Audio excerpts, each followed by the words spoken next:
This episode brought to you by Progressive Insurance. Do you ever find yourself playing the budgeting game? Shifting a little money here, a little there, and hoping it all works out? Well, with the Name Your Price tool from Progressive, you can get a better budgeter and potentially lower your insurance bill too. You tell Progressive what you want to pay for car insurance, and they'll help find you options within your budget. Try it today at Progressive.com. Progressive Casualty Insurance Company and Affiliates. Price and coverage match limited by state law. Not available in all states.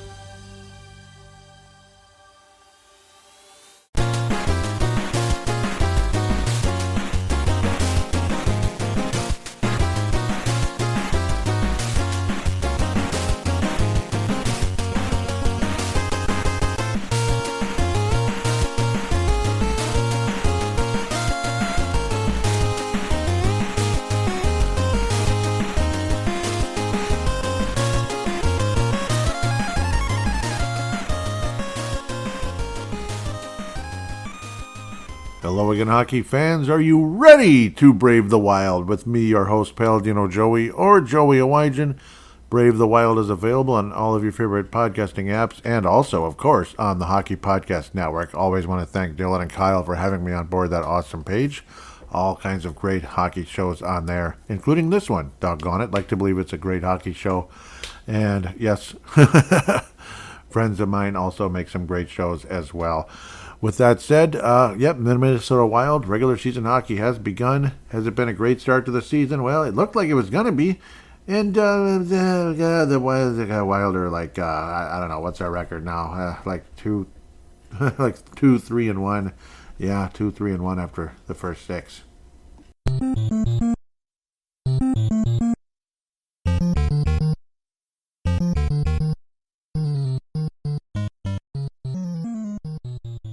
Wasn't that neat? No, it really wasn't neat at all.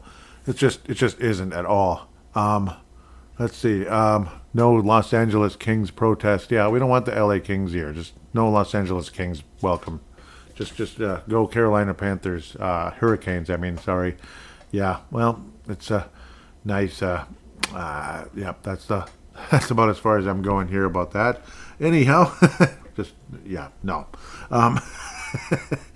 Minnesota Wild are, they're the 8th place team in the Central Division, at least at the moment, after getting beaten overtime by the Philadelphia Flyers. I like the Flyers, kind of, sort of, but they haven't been good in a long time. I kind of like their retro look and their current look and their overall color scheme and their name and logo and everything. Always kind of been a fan. Always been a fan. I like the uniforms. I'm probably in the semi-minority there, but other people might look at them and say, that's kind of cool looking. But regardless if they're cool uniforms or not, what the hell? I just don't know. Otherwise, I'm going to try to keep this semi-short. It's a Saturday night type of a special, you could say. It's that funny time of year where I'm still doing lawns and not in the full-on Thursday routine type of deal, which is where it always seems to start on Thanksgiving Day. That's usually where I started up. Thanksgiving Day ends up being like, all right, we're back to Thursdays. It's become a tradition to record Brave the Wild on Thanksgiving every year, and I love doing that show. It's so much fun. It's the Thanksgiving special, and kind of we're back on track. And the good news is that it'll probably, I'll be doing the shows on Thanksgivings all the time, but odds are next year Thursdays will be more of a regular thing because lawn service could be done. So could be done, at least for me. So yeah, there's that. It's not done this year yet, unfortunately, but I mean, I may be stepping away. I might be doing a Marc-Andre Fleury, if you know what I mean. But yeah, this is going to be, it's not going to be like a super game review-y episode, just kind of a general talk, because if I just did game reviews on 6 games, it'd be kind of long, and maybe you'd get bored with me. Maybe you've already been bored with me already, and I'm not going to preview a bunch of games, but just kind of look at the upcoming schedule for the rest of the month and looking forward. Also, I get to possibly start jury duty on Monday. Isn't that great? Well, the number was called, so now I get to report to it at least, and I don't want to. Anyone want to take my place? Please take it, please. I just want to go back to the regular job and get work done, and I don't know. Raise your hand if you've been selected for that before. Probably some of you. Yeah. I'm sorry. Yep. Anyhow, I was last selected in 2000, on September 11th, 2000. Let that sink in. 1 year before. Yeah, I'm not even kidding. Okay, move on. 5-0 win over St. Louis. Wasn't that exciting? Gustafson, new contract. Everything's great. Pitches a shutout, or, well, gets a shot against a promising St. Louis team. Doesn't get much better than that. Kaprizov, new contract, 3 assists. Roasting, new contract, goal and assist. Boldy, everyone's talking about a big number of goals this year. We'll see. We'll have a poll in the third segment. We're also going to do a little conversation about some of the retro guys, because there's the 25-year anniversary in the home opener. But, this 25-year anniversary starting the franchise, pretty wild. Pun not intended. Somehow Ryan Hartman managed to get 2 goals in the first game. I can't believe it. That's, wow. The Wild kicked some butt. And again, nice shutout for a guy named Philip Gustafson, facing only 26 shots and stopping them all. And it's awesome. Great. It's great. Juracek out there. Everything is right with the Wild, not with the World, but the Wild. Somehow Juracek and Bogosian wound up with a +3 in this one. Wrap your head around that. That's the best +3 on the team. Just those 2 alone. Weird. Liam Ogren relegated to the 4th line. Hunter Haight relegated to the 4th line. Yay. Vinny Hinostroza, also 4th liner. So a lot of us forgot about him. Yeah, he's still here. Yep, he had 1 more year remaining, and they didn't get rid of him. What the hell? What the hell? He's okay. He's a respectable 4th line player. That's all I got to say about that. He is. Marcus Johansson's on the 3rd line. That's wonderful. Getting almost 16 minutes of time on ice. It's great. Just love it. Less than, what did he have? Like 30 seconds less than Kirill Kaprizov. I mean, I couldn't tell the difference between those 2 guys. Just couldn't tell the difference. Nah, not really. It's just wonderful. Anyhow, let's get off of that. Well, the Wild won 5-0. That was awesome. Really wonderful, positive start to the season. And then reality comes in like a ton of bricks. Let's celebrate the 25-year anniversary. Jacques Lemaire is here talking about Gabi, and you had Doug Risebrough. Sorry about that, Doug Risebrough. I know. He had a good vision in terms of he could find some diamonds in the rough. That's partially why Derek and others call him Dumpster Doug, because he was digging through the dumpster to find gems. But then he couldn't draft real well, and that's why things kind of stopped happening after the first couple of years. Like, you get some gems, you get your Pascal Dupuis, wonderful Wes Walz, who was always kind of underutilized and he just was kind of left under the radar. Brad Bombardier, the list can go on and on. Willie Mitchell, what a nice acquisition. Awesome. Jim Dowd, geez, that was kind of cool. He really jumped up, didn't he? Huh. Manny Fernandez, who's maybe going to be stuck as a backup forever in Dallas. Maybe he'd be a starter. Who knows? Rolliston, who the hell is it? Wow, he's pretty good. Okay, Dumpster Doug, you're figuring this thing out. Okay, how many of your draft picks worked out, though? Oh, geez, look at this draft history. What the hell? It's like maybe 1 player per draft. And boy, did that catch up after a while. It's like putting too much money in a credit card and then forgetting to really pay it off. Maybe you put the minimum payment on it and you spend 3 times more than that every month, and what the bleep? I'm like $40,000 in debt now. That's kind of almost what it felt like with Risebrough's drafts versus being a dumpster diver, looking for gems in the dumpster. And that's kind of what's his history. I know, sorry to be pulling up old wounds and being a jerk to a guy on the 25th anniversary, but that's where that came from. I mean, it is what it is. It's reality. But the first 3 years, were pretty fun. The first year was just like, wow, this is so cool, and the team was way more competitive than people thought, and it was so fun to watch. And you had the coolest coach ever, who actually really, really, really knew what the heck he's doing. And you had this Montreal Canadiens vibe throughout the whole franchise. Wow. Yeah. We're talking dynasty Montreal Canadiens, not the team that's been mediocre for the last 25, 30 years. The one before the 93 team, way before the 93 team. Before the 70s and into the 80s, where they still got the cup in 86 and stuff. Because there were some of those guys still playing, the Risebroughs and stuff. It was pretty cool. First 3 years for this team and how they went on that playoff run, it was a lot of fun. So lots of respect given to the guys, the Geists, as Lemaire would say, the first 3 years. But obviously, again, things got stagnant and weren't improving, because you can't improve if you can't draft. You're just going to be stuck. And eventually, you can't just, if you're not the Vegas Knights and the best, some of the best free agents want to play there all the time because it's just a kind of a destination. Not like the Los Angeles Dodgers where it's just money. It's just money and front-running a-holes. I don't see the Vegas Golden Knights the same way as I see the Dodgers. I think the Dodgers are front-running a-holes. I hate that bleeping team so much. The Vegas Golden Knights, it's a franchise. It's a destination. It is what it is. And there is an actual salary cap in hockey, if you didn't notice. I think we've heard of that around here in these parts.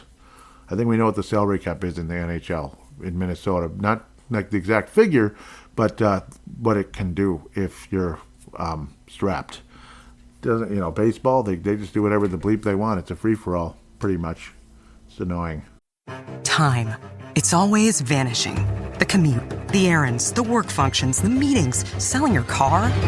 Unless you sell your car with Carvana.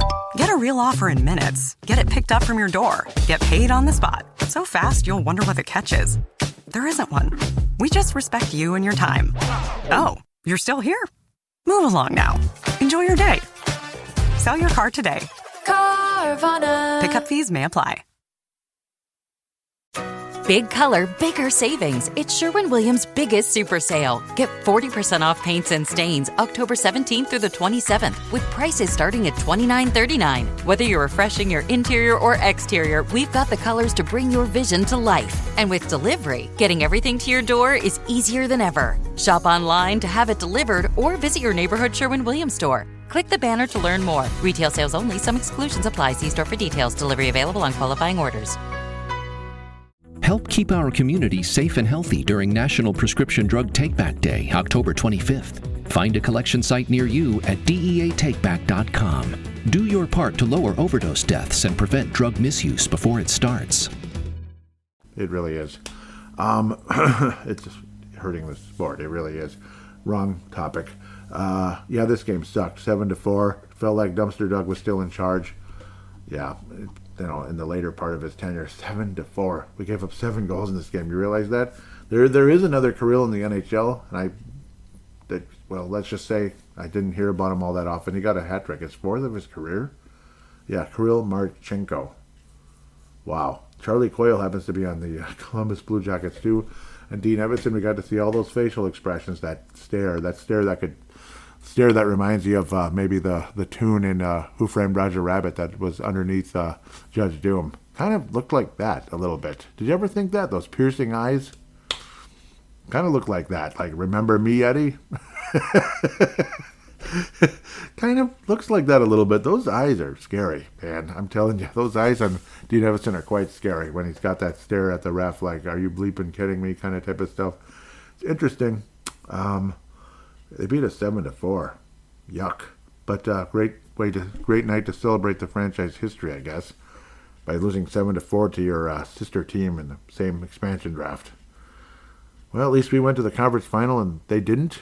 Yeah, 22 years ago, sure. Anyhow, Jacques Lemaire, do you have anything to say about people that worry too much or worry all the time? Worry is part of our life. We wake up, we worry. We go to bed, we worry. And when we dream about being worried.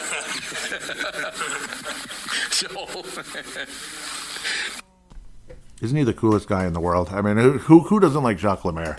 I'm sure some players that got cut back then were annoyed with him because they figured, like, I could make this team. And Jacques just said, yeah, we know what you can do, but what about this other person?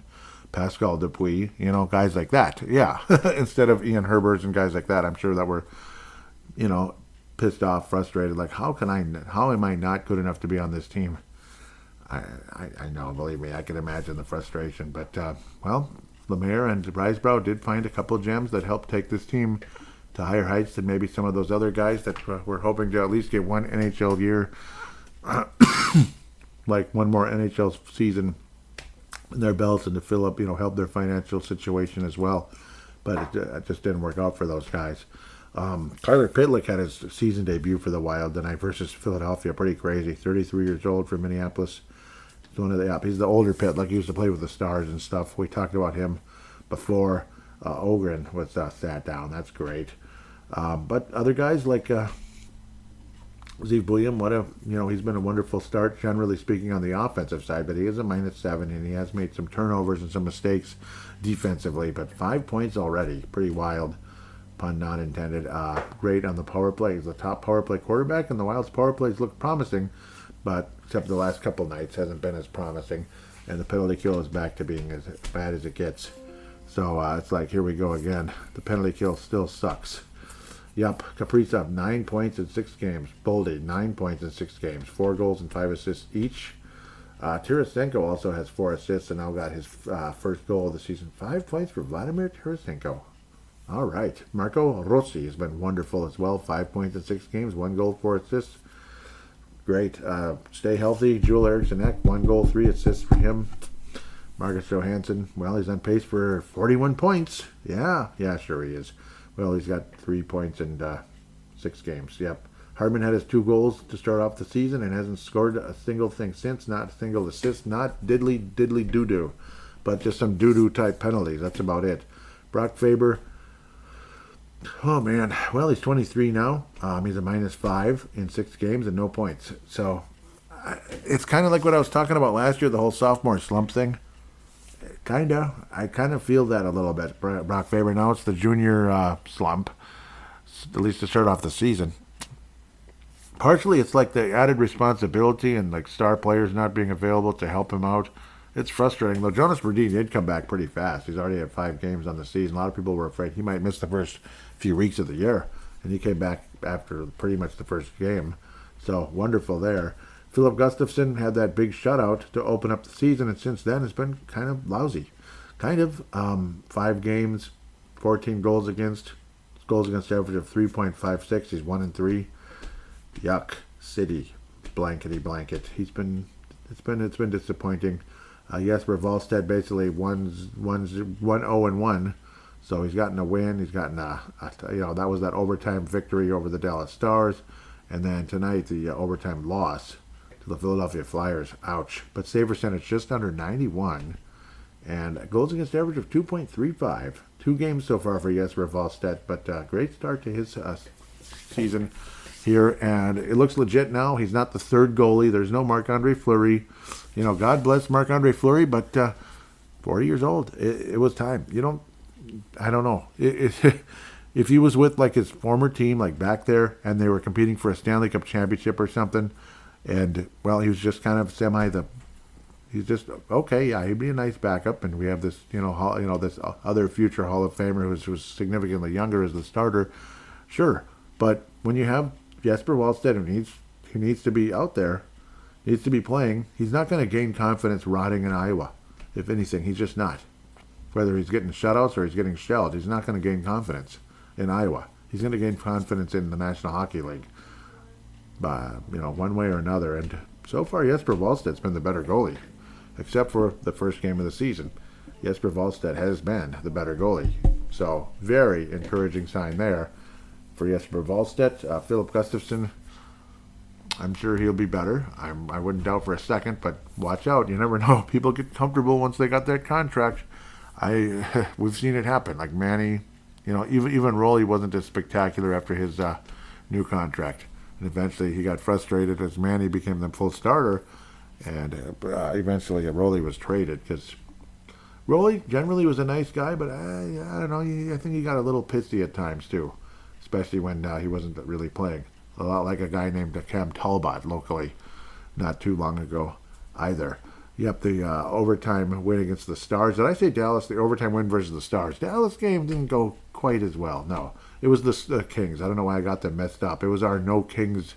It was our no Los Angeles Kings protest. The Wild, we let them have a point in the game, but the Wild won the game 4-3. So no L.A. Kings.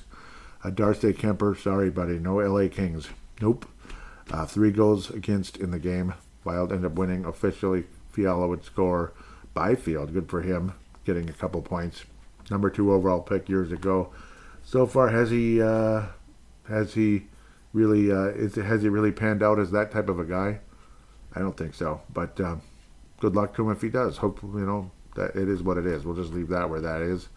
It's I don't know. Let him step it up. I suppose Wallstedt getting a win. A very, very much needed win for Jesper Wallstedt. 2 assists for Tarasenko, Rossi, guys like that. So awesome. The Wild get the job done and win the bleeping game. And the Wild win in the shootout officially, as Wallstedt stopped everything coming his way. And ultimately the Wild get to the victory. Great, awesome. Even though Wallstedt officially gave up 3 goals and the Wild blew a 3-0 lead, Wallstedt ended up getting the 3rd star. Rossi was the hero in the end for the victory. Wallstedt, again, with the 31 saves, had a save percentage of over 91. So, awesome, I think. What's his name? Mr. Roley would get Roley. I just called him Rollison. Why? Why, Joey? Gustafsson would get shelled, giving up 5 bleeping goals to the bleeping Dallas bleeping Stars. Okay, he gave up 3 goals. It was 2 overtime, 2, what do you call it? Empty netters, but it still sucked anyway. Save percentage sucked, 87% on only 23 shots. Come on, bro. Come on, guy. You're better than this. Kaprizov, another multi-point game. Good for him. And Tarasenko added an assist. Wild gave us some hope, making it 3-2 after going down 3-0, as we tried to be a reverse LA Kings and actually win the game, coming back from down 3-0, but ended up being just like the Kings and losing, and unfortunately in our case, giving up empty net goals as well. But that's how that goes. Bleepity, bleepity, bleepity, bleep. So, yeah, and then the Washington game 5-1. Yuck. Wild dominated the whole bleeping night. What was it, like 45-14 in shots on net? Fun. Hockey. Fun. So much fun. And Marcus Johansson, the former Washington Capitals, the only scorer. Fun stuff. Just fun. Ugh, God. Awful, awful game. 45 shots on net. This is where Philip Gustafsson gave up the 5 goals. Logan Thompson, the former Golden Knight, who are flashing on the screen versus Calgary right now, which is two of my favorite Western Conference teams under the Wild there. Logan Thompson only faced 14 shots. 14 bleeping shots, and he gave up only 1 goal. Gross. Awful. And then the Philadelphia game, it felt like forever until the Wild even got shots on net. They were like 1 shot on net for like half the first period. Boring, garbage hockey. But Wallstedt would only face 21 shots. Unfortunately, would give up the overtime loss. And that sucks. It was an overtime loss, not a shootout, so it was an actual goal. The Wild only got 16 Mickey frickin' shots on net against Vladar. Wasn't he with Calgary before? I'm pretty sure. Cool name. And I did a podcast for the, he was on Calgary. Boston, Calgary, and then Philly. Boston, Calgary, and Philly, since we can hit everything with the Y. Yeah, that was funny. Tarasenko's first goal of the season. What a boring bleeping game. Ugh. Brodin got an assist. Good for him. What a boring game. Seriously, can I say that again? God. Frickin' dang. It was terrible. But at least we got 15 shots on that. Or 16, excuse me. 16 shots on that versus 14 the night before. Still, they managed 1 goal, though. 2 goals in 2 games. We're not going up against Ken Dryden and, I don't know. Who's the best goalie now? Vasilevsky or something? Come on, guys. Jeez. It's just like, that's the best you can do? I guess. I mean, ugh. I don't know. This team's not real fun to watch so far this year. And some people even would go as far as to believe that there's a reason why Greg Cronin's in Iowa. Backup plan. Maybe he's coaching the NHL. He's coaching the AHL. He's been an assistant in college. Yep, he got a national championship as an assistant, just like Bob Motzko got a national championship as an assistant with the Gophers. Please, Bob, get a ring as the head coach too. That'd be great. Please. I'm not trying to be a jerk. Please get it. I know. Just stop telling your players to just play to not lose in those NCAA tournament games. Play to win. Don't play to not lose, because you will lose when you do that crap. The Wild will be playing its Eastern Conference teams, Rangers and New Jersey, before heading home to play the Utah Mammoth for the first time since being changed to the Utah Mammoth. We get to talk about the Mammoth being a Mammoth team, and they're up there. Their 3-2 record so far. The most Mammoth team on this record, up and coming, is New Jersey, 4-1, and there was a New Jersey Devil according to folklore. Probably some paranormal, creepy thing, scary, kind of like the Mothman and other stuff that people have seen in the eastern areas. Mothman. Yeah. Scary. It is. Yep. Anyhow, anything off of that? Let's talk about Mammoth. They're pretty scary too. Yeah, it'll be cool. I do like the logo. We've talked about it before. It's probably the most similar thing to the Minnesota Wild logo in the NHL today. How it's kind of got, it's an animal. This time we know what it is. It's an actual mammoth, but it's got the background with the logo, with the crest, the animal, the head of the animal, like in this case the mammoth. It's got the background with the logo, the scenery with the logo. Isn't that cool? So if you like the Wild logo, and if you don't, come on, guys. The detail's good. I think it's a good thing. Complain about the Christmas colors all you want. Whatever. Yes, I like the North Star colors better because I'm a North Star fan. I'm a North Star fan and I'm a Wild fan. I'm not just a Wild fan. I'm a Wild podcast host for the last 17 years. This is, like it or not, in the state of Minnesota, this is a historic show. That might come off as arrogant, but it's not meant to. It's merely a fact in terms of its longevity. It is a historic show because of its longevity. You might not think it's historic in terms of how good it is, though maybe some of you do. And if you do, thank you. This is a very, very old podcast. Yeah, very old. 2008? I dare you to find an older one, honestly. There ain't going to be many. Not many. But the logo, I think, is fantastic for Utah, just in terms of the detail in the background. I think that's cool, and I think that the Wild did a good job creating the logo all those years ago, having the background there. You got the up northy look. You got the little kind of the clouds with the sunset and the North Star, which kind of is hearkening to the former team and the fact that this is the North Star State, and yeah. It's cool. That's what it's all about. You got the river as well, the stream going through there, be it Native American stream or just a stream in general. It's cool stuff. The sunset, the red sky, trees. Yeah, there's nothing wrong with it. Nothing wrong with the Wild logo. Nothing. Doggone it. Nothing, in my opinion. It's fine. If you want a different name, yeah. I mean, it would have been nice to be the North Stars again, but I don't know, stupid Dallas Stars and the stupid NHL said no, basically. So, because, I don't know, they took our team and took the name too, because they suck. That's all we got to say. More reason to hate the Stars. With that said, who's the Madonna Award winner for the show? It's going to Kaprizov and Boldy. It's got to go to both of them for this episode. Kaprizov and Boldy are bringing home the Madonna. There's no doubt about that. No doubt about it. This is going to be a 2-segment show. So it's kind of like a little catch-up. Just looking at the upcoming teams for fun, but not really going to delve into Clayton Keller and the Mammoth and da-da-da. I'm not going to do that in this episode because I'm not sure when I'm going to be recording next. I'm just not. I don't get to work 9 to 5 like some other people. I'm on shifts. So, and I have a second job at the moment. So hopefully and most likely for the final season of that. I'm in Marc-Andre Fleury land right now. Almost done. But yeah, that's what it is. I mean, it's kind of getting caught up and discussing things.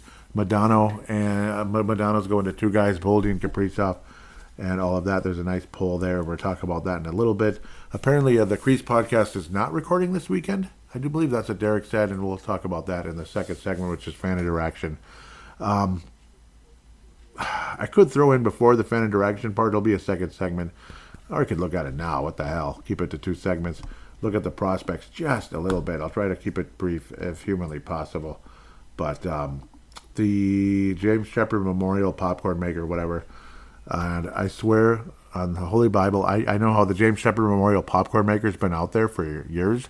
I didn't know about the popcorn maker part, but I swear on the Bible, right hand on the Bible, that the James Shepard Memorial was my thing before I knew that it was a thing on other shows years and years ago.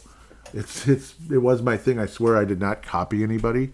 It's one of the weirdest coincidences ever, but hopefully, nobody's called me out on it, so thankfully, that is a weird coincidence, let me tell you. So, I don't know why I'm going back into dumpster Doug era with the prospects. That's kind of weird. Year off, obviously. 3 games, kind of a early start, obviously, but he's younger than Kaprizov was, so we'll see. 3 games, no real points, but some early hope, I guess. And Hunter Haight getting about 5 minutes in 2 games. Bummer there. Milne got his NHL debut last year. David Spacek. Iowa Wild have already played 4 games. Isn't that weird? He's got an assist so far. Tyler Pitlick at 2 points, and Jean-Luc Foudy as the leading scorer at only 23. Scarborough, Ontario. So that's kind of cool. Probably quad A, but who knows? Maybe there's something there. 4 points so far for Iowa. Ogren already down in Iowa has a goal. Good for him. That was fast. Cool. Juracek also has he's an assist. So not a whole lot of exciting things to talk about there. They're getting smoked again. Yikes. Both goalies have given up 9 goals in 2 games. Cal Peterson and Samuel Hilav. I don't know if I'll ever say it correctly, but they've both given up 9 goals in 2 games. I mean, I don't know what to tell you. I'm sick of it. Come on, Iowa, please. Jeez, man. Jeez. It's I don't know. I don't know what to tell you, seriously. I'm not trying to be sarcastic or rude. I just have no idea. Off of Iowa, please. Let's go. Toxica. That's what it is. Toxiwa. It's toxic down in Iowa. What the bleep, man? Seriously, why? Why are they so bad? Someone please fill me in on that. Rager Lorenz, Rager Lorenz, 2 assists already in 3 games. Okay, after taking the steps back last year with Denver. I don't know what happened, but strong start this year. He was hurt a bit last year as well. Him being Rager Lorenz. Ryan Healy, Mr. Harvard, no points yet. Interesting. He'd be a senior at Harvard at the moment. Interesting. Jimmy Clark for the Gophers. Are they off to a good start this year? No, not at all. But Jimmy Clark with 3 assists already in 5 games. Good for him. Good. He's a left winger coming out of Edina. Kalen Parker, a guy who racks up points at times. He's with Michigan Tech, so no longer in the WHL. He's with Michigan Tech of the CCHA. Cool, 1 assist there. He's a right shot defenseman with 1 assist, but he's a -3 for Michigan Tech. Cool, and I mean cool. Aaron Pionk, University of Minnesota Duluth. Guy who's capable of points. He's also 22 years of age and coming from Hermantown, Minnesota. 5 games and nothing. Absolutely nothing. He's even in the plus-minus as well. Interesting. Riley Height in 4 games with Iowa. First professional games in his life now. Coming out of Prince George before he had that unbelievable 117-point year 2 years ago. Last year, but this year so far, 1 goal for Iowa in 4 games, as Iowa is lousy. Kumpalainen is also in Iowa, 4 games and 1 assist. Kumpalainen. I don't know why I think of us Louisiana accents, but what the hell. Charlie Stramel, great start to la saison. 3 games, 4 points, 2 goals, 2 assists for who? Michigan State University. I remember last year we had that clutch goal, and we had 2 frustrating bleeping losses to that team last year. We being the Gophers anyway. Not everybody listening is a Gopher fan. But I am, damn it. Leskovar, big boy. 1 game for the Iowa Wild so far. Yay. That's great. Woodsky still in the WHL. But step up this year, definitely. He took a step back last year, going from 2.82 up to 3.38 goals against average. He's a goaltender, of course. 2.80 again, that's great. But unfortunately, losing games for the Red Deer Rebel, still 2-4. So, bugger. Soiani, that would be Sebastian Soiani in 14 games in exciting single assist. 1 assist in 14 games. That's overseas, of course, in wherever the heck that is. Yep, that would be Finland, of course. Sorry, I don't mean to be rude. Ryder Ritchie for Boston University. Ryder Ritchie, who took a big step last year and won the championship with the Medicine Hat Tigers, scoring almost 20 more points. He's only 19 years of age, and he's in Boston University, him being Ryder Ritchie, 2024 second-round pick. 6 points in 4 games. How about that? And Boston University is pretty good as well.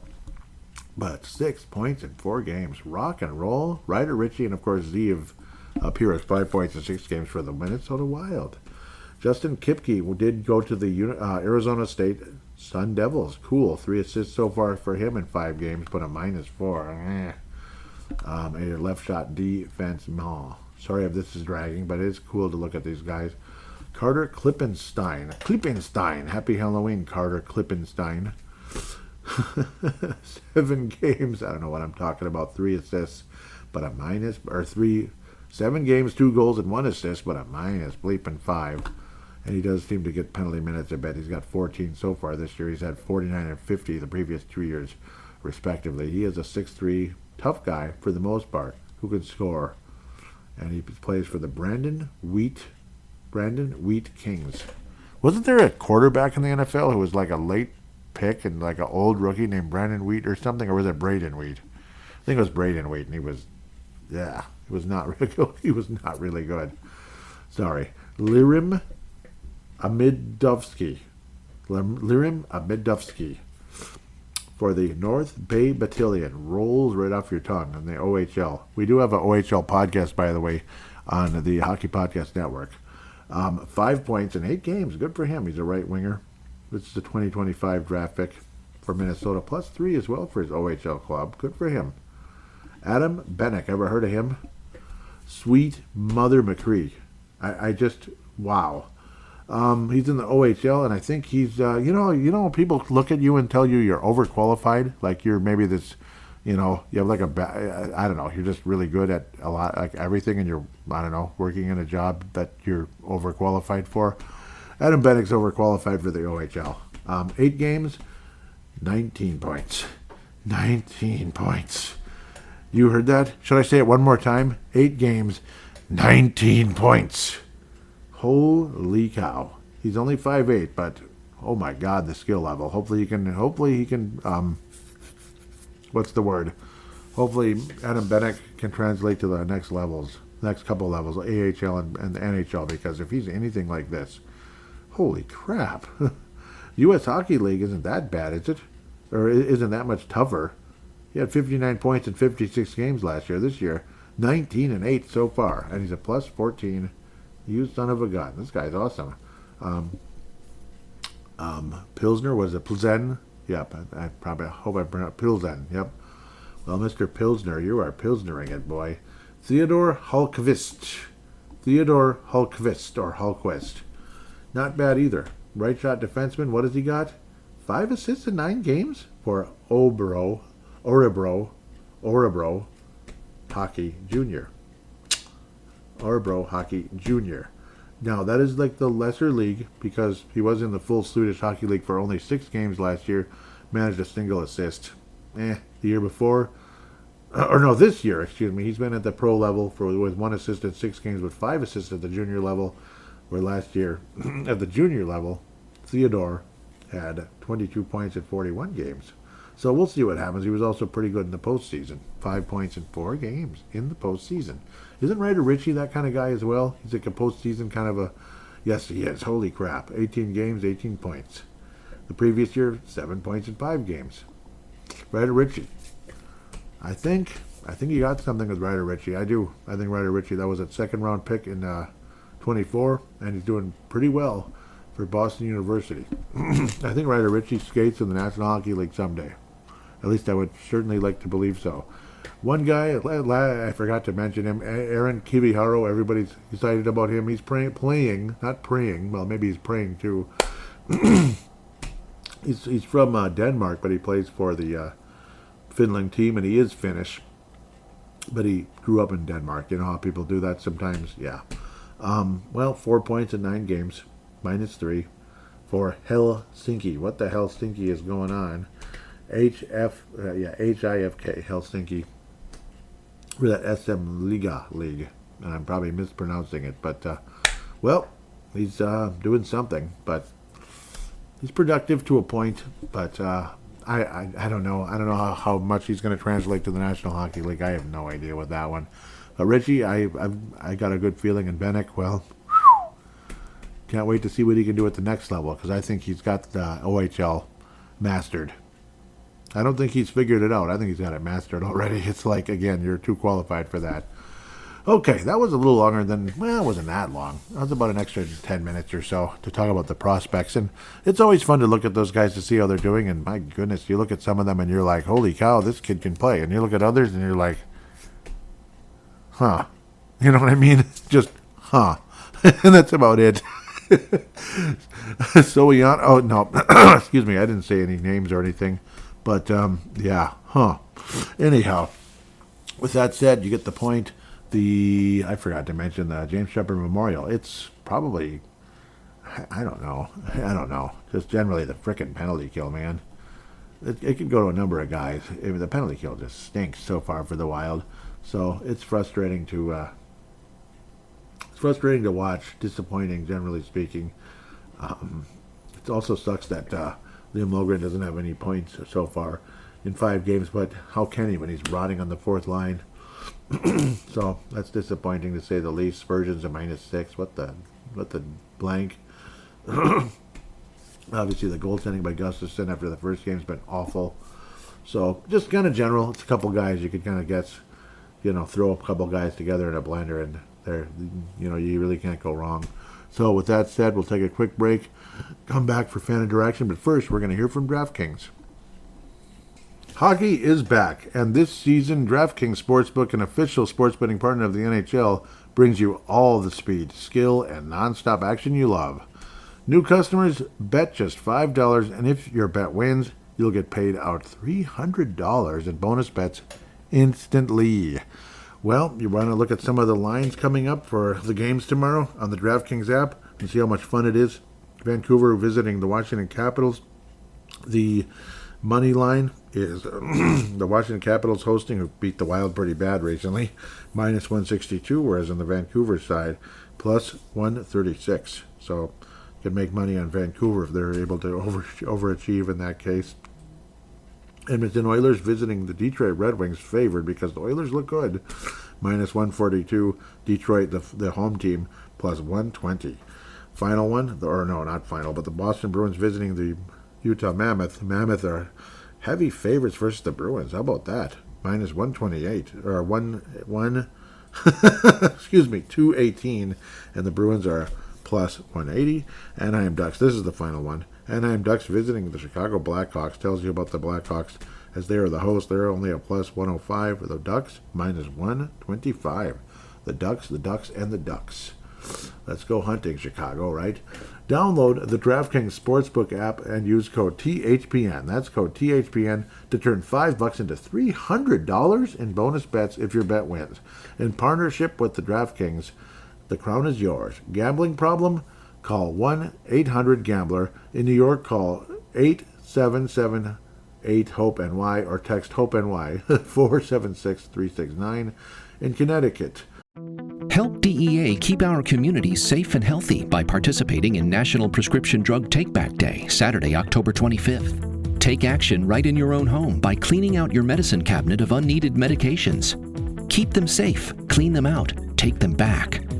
Find a collection site near you at DEATakeback.com. Do your part to lower overdose deaths and prevent prescription drug misuse before it starts. That's DEATakeback.com.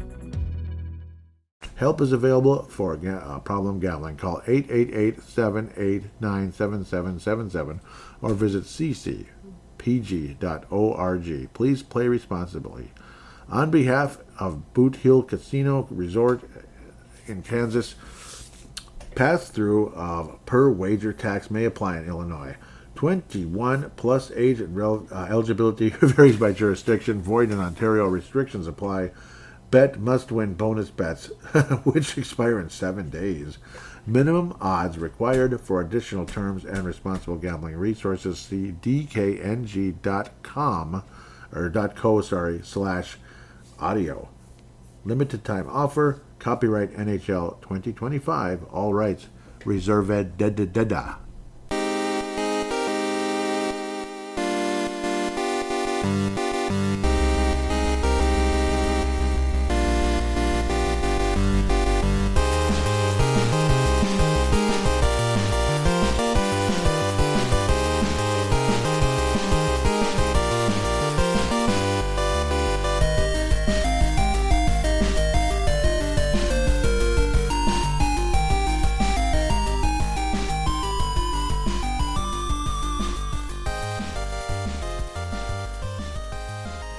And we are back here on Brave the Wild. Segment number 2, basically, even though it was kind of an elongated first segment to kind of look at the other players and such. Yeah, it's okay. That's kind of how we're doing it. At Brave the Wild, which also is, I believe it's at Brave the Wild _MN for Instagram, which is kind of weird. And of course, Facebook.com/Brave the Wild. Thankfully, that Facebook page is still very much intact. And yeah, really appreciate those of you that go there and keep up with that. So, what else is going on? Let's look around here. I believe there was a poll. All of a sudden I can't breathe, and that's really annoying. So that's what I get for doing fire pits, right? No, I'm just kidding. Let's try to get back to the most recent episode. Okay, semi-recently, Derek and this is the earlier week of October here. Derek, hashtag Crease Podcast, and yes, highly recommend the Crease Podcast. At Crease and Assist is Derek's Twitter account, and of course, Crease and Assist Podcast. Yeah, you gotta look that up. The Crease Podcast. It's absolutely wonderful. Great hockey conversation there with Derek, Kalisha, and Teresa. Here's a poll. Does Connor McDavid's, he took a cap-friendly deal, the son of a gun, which is smart. I wish Kaprizov could have done it, but he didn't. Does Connor McDavid's $12.5 million AAV extension reflect poorly on Kirill Kaprizov?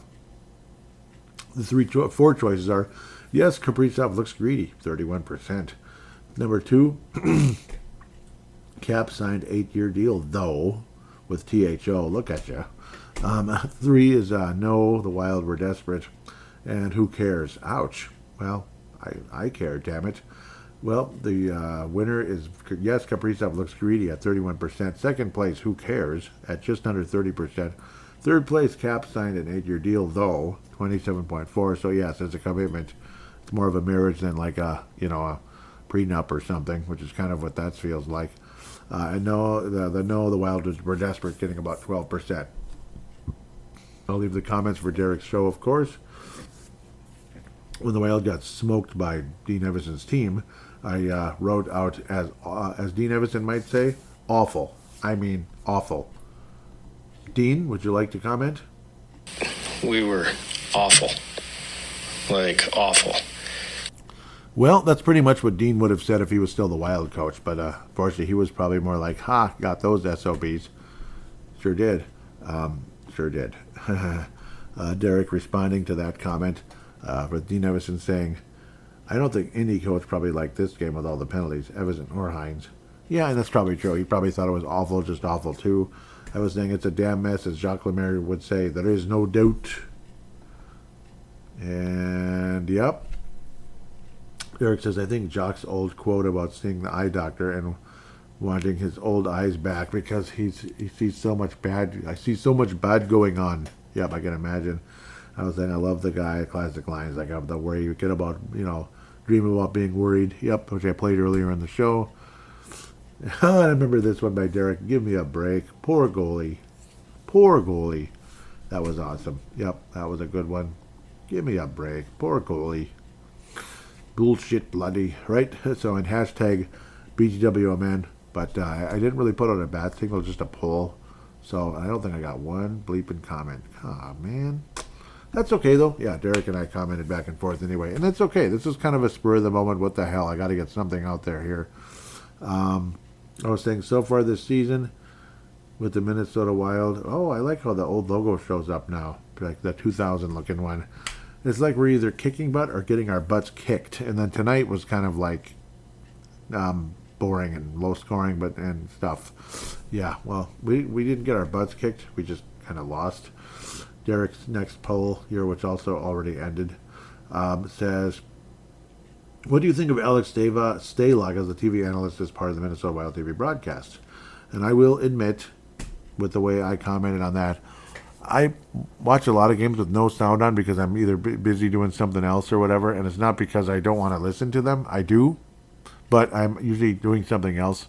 So there is that. So I'm not a genius about that, but I'm going to listen more closely now when Alex Stalock's on just to kind of make a better analysis as to who I like.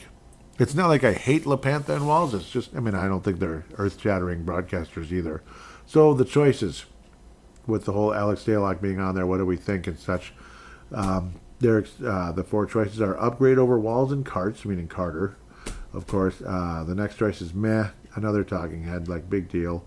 Third choice is fail, walls and carts are greater. And then the final one is wait, the Wild are on TV?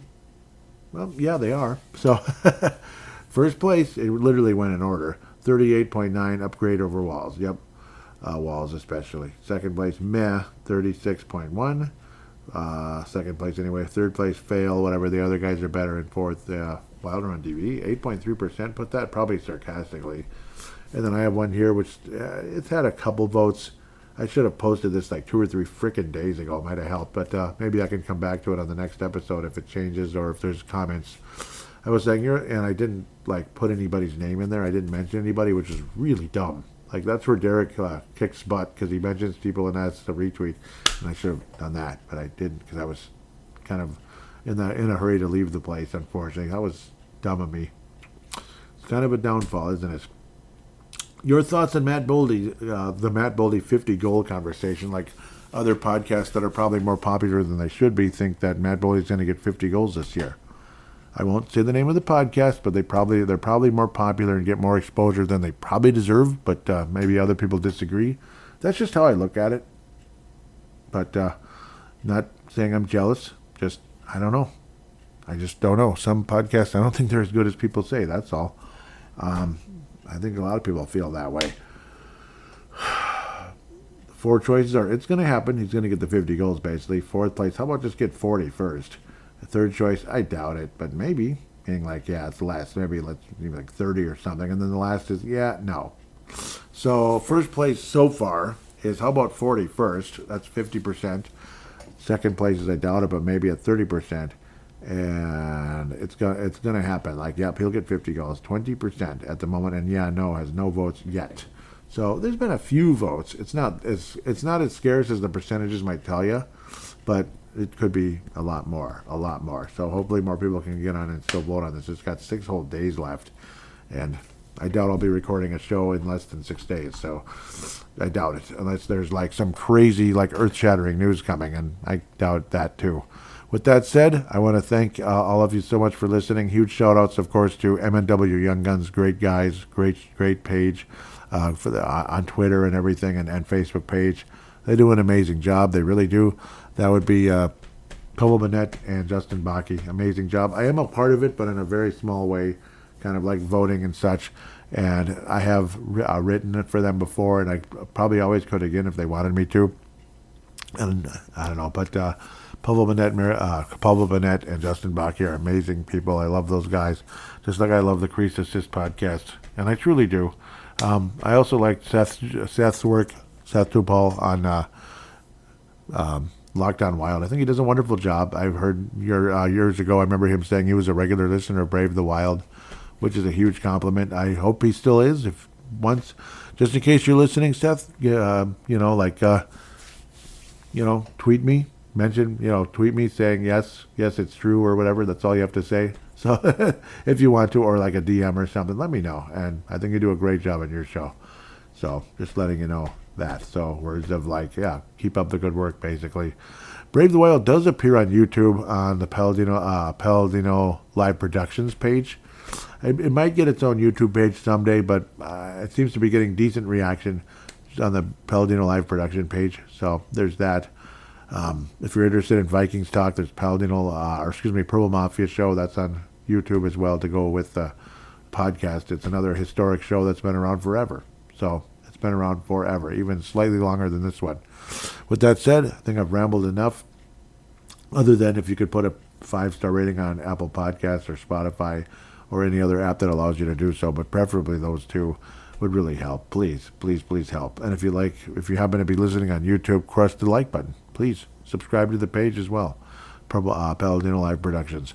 With that said, thank you again so much for listening, and hopefully the Wild can figure things out a bit. A couple guys are playing so well, but then generally speaking, the special teams are sucking again. Hopefully the Wild come out of it.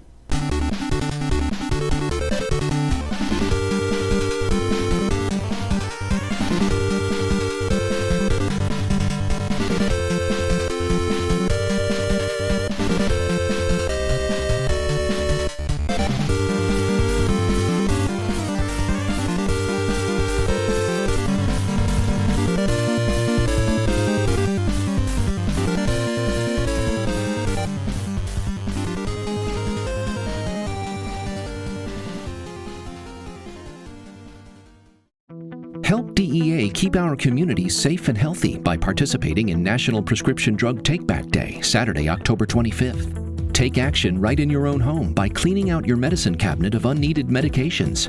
Keep them safe, clean them out, take them back. Find a collection site near you at DEATakeback.com. Do your part to lower overdose deaths and prevent prescription drug misuse before it starts. That's DEATakeback.com.